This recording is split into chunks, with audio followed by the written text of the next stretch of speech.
성전세를 걷는 한 사람이 베드로를 찾아와서 묻게 되죠. 대체 왜 당신의 선생이라고 하는 사람은 왜 성전세를 내지 않습니까? 이런 질문을 하죠. 그러니까 이제 베드로가 바치겠습니다. 낼 겁니다. 이렇게 얘기를 하고 집에 들어갔는데 예수님께서 먼저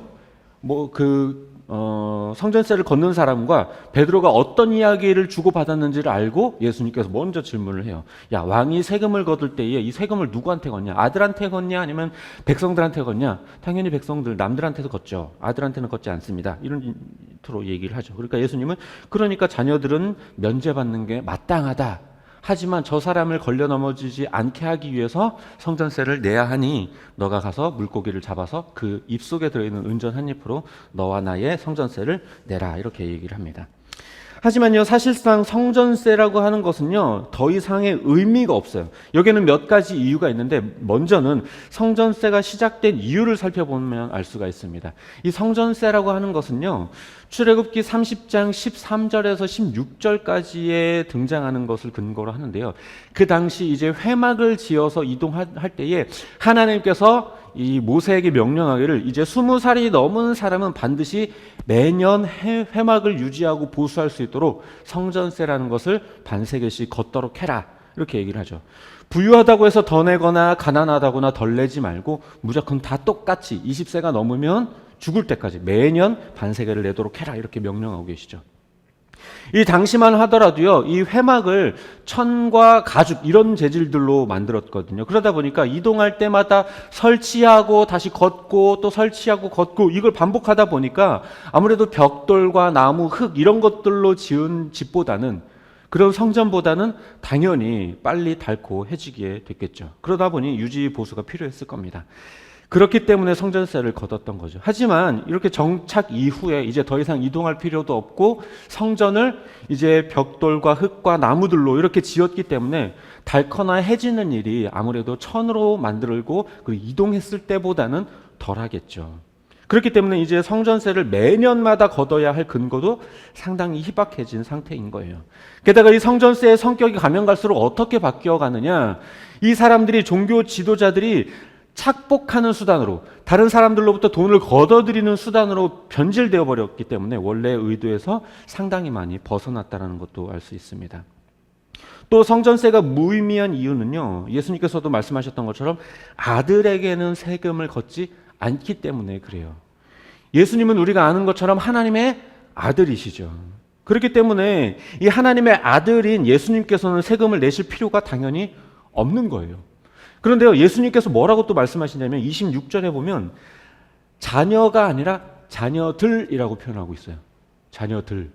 이 말은 나뿐만이 아니라 나를 믿는 모든 사람들도 하나님의 자녀들이고 그들 역시도 세금을 낼 필요가 없다라고 말씀하고 계신 거예요.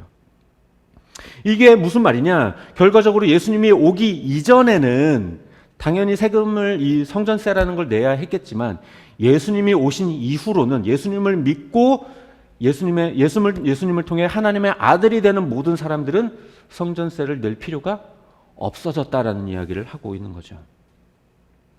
그리고 이 이야기를 조금 더 진전시켜 보면요, 성전이라고 하는 것은요, 건물이 아니에요. 진정한 성전이신 예수님께서 오셨기 때문에 이미 상징으로서, 모형으로서 있었던 그 성전이라고 하는 것은요, 더 이상 이미 별로 가치가 없는 것이 되어버렸어요. 건물로서의 성전은 아무 가치가 없죠. 또 이를 통해서 주를 믿는 모든 자가 성령이 거하시는 성전이 되었기 때문에 더 이상 성전세라는 것을 낼 필요가 없게 되는 것입니다. 그렇기 때문에 예수님께서는 성전세를 내야 할 이유가 단 하나도 없는 거예요. 그렇다면 성전세를 내지 않아야 할 이유와 근거는 충분함에도 예수님께서는 그렇게 성전세를 거부하지 않으시고 오히려 그것을 내셨죠. 왜 그러셨을까요? 왜 예수님은 이 성전세를 걷는 일에 반대하기보다 순응하셨을까요? 뭔가 그것을 질책하고 너희들이 삐뚤어졌다, 이걸 왜 걷냐, 이렇게 말하실 수도 있는데 왜 그렇게 안 하셨을까? 먼저는 본문이 말하는 것처럼 성전세를 걷는 사람을 위한 배려 때문이었습니다. 어떤 물건에 문제가 생겨서 우리가 반품을 하려고 할 때 그 회사에 전화를 하죠. 그러면 누가 받아요?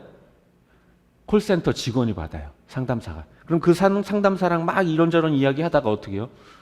화가 나면 승질을 내죠. 근데요, 솔직히 말하자면 그 사람이 무슨 죄예요? 그 사람이 물건을 만든 것도 아니고 그 사람이 반품해주기 싫은 것도 아니고 단지 위에서 시키는 대로 할 뿐인데 그 사람 잘못이 없어요.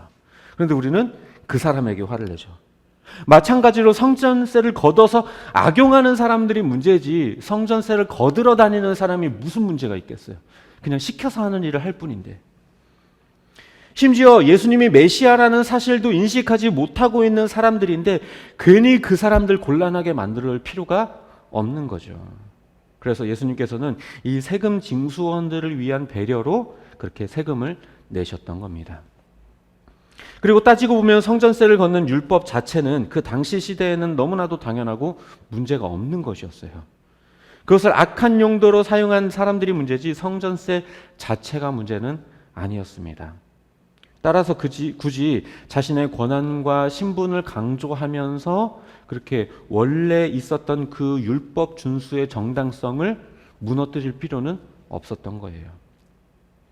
그런데 이 모습은요, 그동안 예수님께서 이 안식일에 이삭을 비벼 먹었던 제자들을 옹호하고 그리고 손을 씻지 않고 음식을 먹는 이런 문제들에 대해서 거론하면서 문제 삼았던 그 바리새인들에 대해서 그들을 비판하고 정죄하셨던 이 예수님의 모습과 상당히 많이 거리감이 있는 것 같습니다.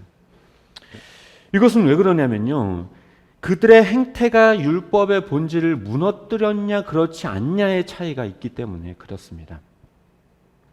예수님께서 분노하고 질책하셨던 것은 그들 스스로가 만들어낸 어떤 전통으로 율법을 대체하고 율법을 무시하고 행하지 않았던 그런 모습들 때문에, 그리고 잘못된 해석으로 교만해졌기 때문인 것이지 이 성전세와 같은 문제가 아니었습니다. 이 성전세의 문제는요, 하나님이 주신 율법이라는 것이 확실했고요, 그리고 하나님의 아들이라는 신분과 관련된 것이고 아직은 이 성전세 폐지를 이해할 때가 아니라는 것을 예수님 아셨기 때문에 배려했던 겁니다. 지금 우리는요, 예수님에 대한 인식을 바탕으로 율법 대부분을 지키지를 않죠. 율법 대부분을 지키질 않아요. 피 먹지 말아라. 그런데 어때요? 순대 먹지요. 선짓국 먹지요. 그리고 발굽이 갈라져서 되새김질하는 그런 동물만 먹을 수 있다고 했는데 어때요? 돼지고기 엄청 잘 먹죠. 그리고 원래로 따지면 장어, 비늘이 없는 물고기, 장어라든지 추어탕 이런 거 먹으면 안 되는데 어때요? 엄청 맛있게 먹죠. 엄청 좋아하잖아요. 그리고 여성의 생리 기간 동안에 격리시킨다거나 머리와 수염을 깎는 일, 그리고 어떤 옷을 입어야 하는지에 관한 것들, 이런 것들도 우리는 전혀 지키지 않고 있어요. 왜요? 우리가 예수님에 대한 분명한 인식이 있기 때문에 실체이신 예수님께서 오셔서 예수님에 대한 모형이었던 율법이 이제 규칙으로서는 폐기되었다는 사실을 우리가 알고 있기 때문에 그래요. 다만 율법의 핵심적인 가치와 정신들은 받아들이지만 하나하나 나열된 그 규칙들을 일일이 지키지는 않고 있다는 겁니다. 하지만 당시 시대의 사람들은요, 아직 예수님에 대한 완전한 인식도 없을 뿐만 아니라 율법과 예수님의 관계에 대해서도 아직 이해하지 못하고 있어요. 그렇기 때문에 이 성전세의 무용성을 전혀 이해하지 못하고 있는 거죠. 성전세가 왜 필요 없는지, 왜 낼 필요가 없는지에 대해서 이 사람들은 모르는 거예요. 왜? 하나님께서 주신 율법인데 지켜야지 왜 안 지켜? 이렇게만 생각하는 거죠. 예수님께서 오셨기 때문에 율법을 완성했기 때문에 지킬 필요가 없다라는 것, 우리가 하나님의 아들이기 때문에 지킬 필요가 없다라는 사실, 이런 거에 대해서 이해를 못하고 있었기 때문에 예수님께서는 그들에게 대한 배려를 하신 것입니다. 그래서 정리를 해보자면요, 예수님은 그동안 줄곧 종교 지도자들과 이렇게 각을 세우는 모습들을 많이 보여주셨는데 이 성전세의 문제에 대해서만큼은 굉장히 절제와 배려의 모습을 보여주었어요. 그 까닭은 이 성전세가 더 이상 내지 않아도 될 그 무의미한 것이지만 아직은 이것을 깨달을 때가 되지 않았기 때문에 그때까지 기다리기 위해서 예수님은 자기의 신분과 권한의 자유보다 절제와 배려가 필요하다는 것을 보여주시려고 했던 겁니다. 하지만 그렇다고 해서 예수님께서는요, 이 문제를 그냥 덮고 지나가는 게 아니라 베드로에게 가르치는 계기로 삼았어요. 야, 너와 내가 하나님의 자녀이고 아들이기 때문에 더 이상 성전세를 낼 필요가 없는 자들이야.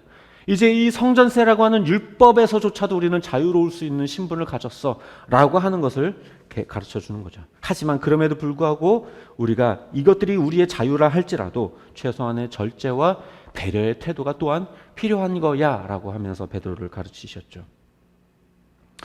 지금 우리나라는요, 자유에 대한 혼돈이 상당히 가득한 것 같아요. 뭐든지 그냥 자기 멋대로 행동하는 것을 취향이고 자기 자유라고 여기는 것 같습니다. 동성애도 내 자유, 내가 내 집에서 담배 피는 것도 내 자유, 내 입에서 튀어나오는 말 내 마음대로 하는 것도 내 자유. 뭐든지 자기 중심이에요. 하지만 자유와 방종은 완전히 달라요. 자기 절제와 배려가 전제되어 있지 않다면요, 그건 자유가 아니라 방종이에요.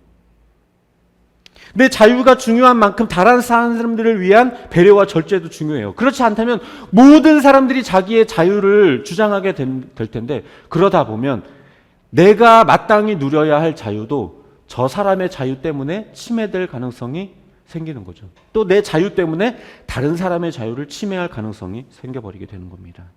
아무리 내가 좋고 내가 아무리 원하는 것이고 그것이 아무리 옳고 당연한 것이더라도 그것이 다른 사람의 자유를 침해하고 마음을 상하게 하는 일이라고 한다면 거기에는 배려와 절제가 반드시 들어가야만 하는 거예요.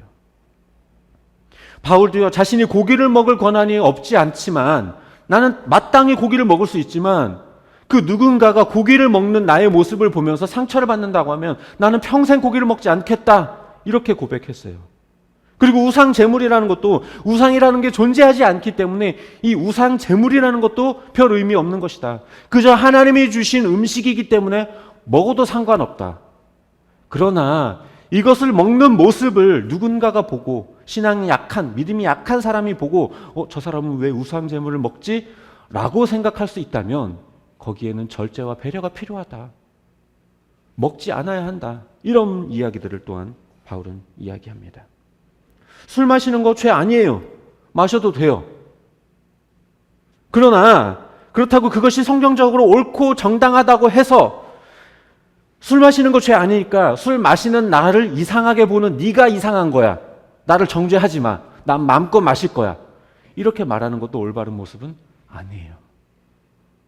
믿음이 약한 사람이 볼 때에 술 마시는 나의 모습을 보고 상처를 받고 믿음이 약해질 수 있다면 그것에 대한 절제와 배려가 또한 필요한 거예요.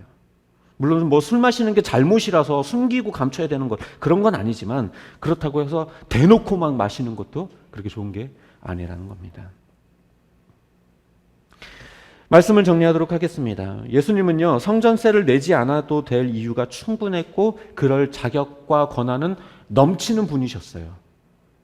그럼에도 불구하고 그것이 하나님이 주신 율법이고 아직 이해할 만한 때가 되지 않았기 때문에 그는 절제하고 배려하셨어요. 자기에게 있는 자유가 아무리 정답이라고 해도 절제와 배려가 반드시 필요하다라는 것을 우리에게 알려주시는 것이죠.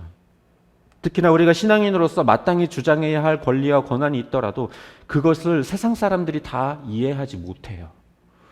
그러면 거기에는 절제와 배려가 필요할 겁니다. 그것이 신앙이고 그것이 믿음이고 그것이 진짜 자유입니다. 테두리가 없는 자유, 내 멋대로 하는 자유, 그거는요 그냥 방종에 불과해요. 이를테면 코로나 상황이 그렇다고 말할 수 있을 것 같아요. 우리가 모여서 예배드릴 자유가 아무리 넘치고 넘쳐더라도 그 권리와 권한이 너무나도 마땅한 것이라고 할지라도 그것을 고집을 피우면 믿지 않는 사람들 눈에 기독교는 이기적인 집단으로밖에 보일 수밖에 없어요. 그러면서 이것을 종교 탄압이라고 말하고 방역 지침을 어기는 모습, 이런 거는요 결코 그리스도인의 모습이 아니에요. 도리어 이것이 남에게 해가 되지 않도록 최대한 방역 지침을 지키면서 그렇게 예배하고 그 가운데에서 이웃을 향한 배려와 절제가 있어야 그것이 진짜 신앙인 것입니다. 우리나라 말에 역지사지라는 말이 있죠. 내 입장만 옳고 당연하다라고 하는 건요 고집이에요. 상대방 입장에서 생각해서 절제하고 상대방의 상황을 이해하고 배려하는 모습이 우리에겐 필요합니다. 예수님도 자기의 권한과 자유에 따라, 권리에 따라 성전세를 내지 않아도 되었지만, 이러저러한 여러 가지 이유들이 있었지만, 마땅한 이유들이 있었지만 그 자기의 자유와 신분과 권한을 주장하지 않고 도리어 그것을 깨닫지 못하는 자들을 위해 배려와 절제의 모습을 보여주셨어요. 바울은 말하길 성령의 9가지 열매 가운데 절제가 있다라고 말하고 있어요. 그 안에는요, 자유와 권한이라고 하는 열매는 없어요. 즉 다시 말해 하나님을 믿는 사람, 성령이 내주하는 사람 가운데에 삶에 드러나는 그 열매 가운데에는 자유와 권한을 주장하는 모습이 아니라 절제할 줄 아는 모습이 반드시 있어야 한다는 거예요. 또 바울은 이런 말도 했어요. 모든 것이 나에게 가하나 모든 것이 덕을 세우는 것은 아니다. 누구든지 자기의 유익을 구하지 말고 남의 유익을 먼저 구해라.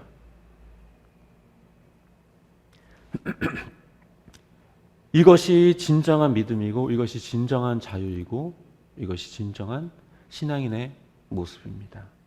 바라기는 내 자유와 권한이 아무리 옳다고 하더라도 그것만 주장하는 이기적인 신앙인이 아니라 배려와 절제를 통해 하나님의 자녀된 모습을 세상 앞에 보여줄 수 있는 저와 여러분이 되시기를 주님의 이름으로 축복합니다.